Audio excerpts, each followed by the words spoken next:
Bodies that don't rot, mummies that melt, and corpses frozen in their final scream. Today, we're diving into the 3 strangest ways humans defeated decomposition by accident. If you think death is the end of the story, biology would like to politely disagree, because sometimes nature goes, nope, plot twist, and turns a human body into a bar of soap, or a puddle, or a silent scream that lasts 3,000 years. Today, we're stepping into the strangest corner of history's morgue, 3 cases so bizarre you'll question everything you know about decay. Buckle in, the dead are about to get creative. Philadelphia, 1800s, workers open an old burial vault expecting bones and dust. Instead, they find a woman who looks waxy, smooth, preserved like she's been dipped in candle wax. Some said she looked peaceful. Others said she died mid-skincare routine. Scientists freak out. Newspapers freak out harder. Someone apparently asked if she was the first biodegradable moisturizer. But the truth is way cooler and way grosser. The soil was wet, oxygen poor, and full of minerals, perfect conditions for adipocere, grave wax. When human fat reacts with moisture and minerals, it hardens into a pale, waxy material. Skin softens, then freezes. Bodies stop rotting like time hit pause. And because Soap Lady was buried in a sealed brick vault, moisture had nowhere to escape. It basically turned into a slow-cooking human chemistry experiment. Today, forensic scientists actually use adipocere formation as a clue to estimate time of death. Yes, Soap Lady accidentally became part of CSI history. The result? A corpse that looks sculpted instead of decayed. A body you could mistake for a wax museum figure, if the wax museum had a cursed basement. The Soap Lady became a scientific celebrity. Humans aren't supposed to turn into soap, and yet, there she was. A reminder, even in death, we stay weird.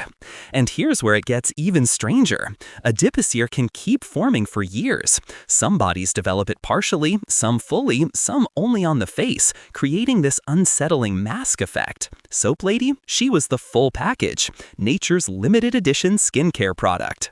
Now, if a human accidentally turning into a bar of soap already feels like peak weirdness, oh no, we're just getting warm. And speaking of warm, next, we're heading somewhere colder, or at least it used to be. Because what happens when bodies preserved by ice suddenly lose their freezer settings? You don't get soap. You get the horror movie cousin of soap, Melting Mummies. South America, high in the Andes, a place so dry and cold that ancient bodies stayed perfectly preserved. Eyelashes intact, skin leathery but recognizable. Time didn't touch them. Some looked like they were just taking a dramatic nap.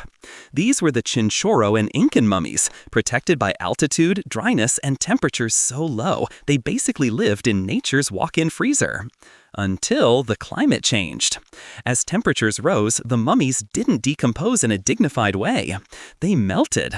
Not Hollywood puddle melt, but biological melt. Skin softens, tissue liquefies, bodies sagging like themselves. Some mummies look like they're sweating from every pore, but it's not. It's their own tissues breaking down, turning into a dark, oily fluid called mummy ooze. Yeah, archaeologists had to name it. Why now? Because warmer air woke up bacteria that had been asleep for centuries. The microbes basically clocked in like, hey guys, we're back. Lunch? Researchers found that even a 1 to 2 degree increase was enough to kickstart the decay. Imagine being preserved for 5,000 years perfectly, only to melt because the planet got slightly annoyed. And here's the real tragedy. Some of these mummies were the oldest deliberately prepared mummies on Earth, even older than Egypt's. Losing them is losing the world's earliest chapter of mummification. The Andes had protected these bodies for hundreds of years, but a slight change in climate undid all of it. A literal reminder that the rules of preservation are written by the environment, and the environment just changed the script. And while these bodies slowly dissolved back into the mountain soil, another group of mummies elsewhere were doing the opposite. Next, we're going from melting to screaming. You've seen the pictures, mummies with mouths stretched open like they're still screaming. Every museum visitor thinks the same thing. Did they die in terror?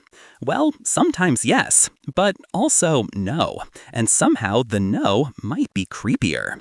Scio mode first. After death, jaw muscles relax, gravity pulls, the mouth falls open. If no one ties it shut, it stays that way. As decomposition continues, skin tightens and pulls back, making the expression even more dramatic. Shock, agony, horror, whether the person felt it or not. That's the simple explanation. But the real story gets darker. Some screaming mummies did die in extreme conditions. Their bodies show. Contorted limbs, fingers clenched so tight the nails bent, strangulation or suffocation signs, signs of poisoning, burial without rituals, coffins sealed while still alive, rare but documented. And then there's the star of the horror roster, Unknown Man E. Wrapped in goatskin, a sign of disgrace. Unembalmed, showing intentional dishonor. Mouth wide open, almost unnervingly wide. Hands and feet tensed, as if resisting. Buried in haste, no ceremony, no preparation. Some believe he was involved in the infamous harem conspiracy to murder Pharaoh Ramesses III. Others say he died by forced suicide. Some think he was executed publicly. Whatever the truth, his face is a biological photograph, a moment frozen for 3,200 years, a scream held long after the sound ended. And he's not alone. Across Europe, Asia, and South America, archaeologists have found naturally preserved screamers, people trapped in avalanches, volcanic eruptions, ritual burials, and sudden deaths where the body stiffened faster than the jaw could close. Their faces became history's most haunting time capsules. These bodies show that death isn't peaceful or predictable. Sometimes it preserves you too well. Sometimes it doesn't preserve you at all. Sometimes it catches your final breath and keeps the shape of it forever. This isn't just archaeology. It's storytelling, written in chemistry, climate, and human fate. Stories the dead never intended to leave behind, but did anyway. See you.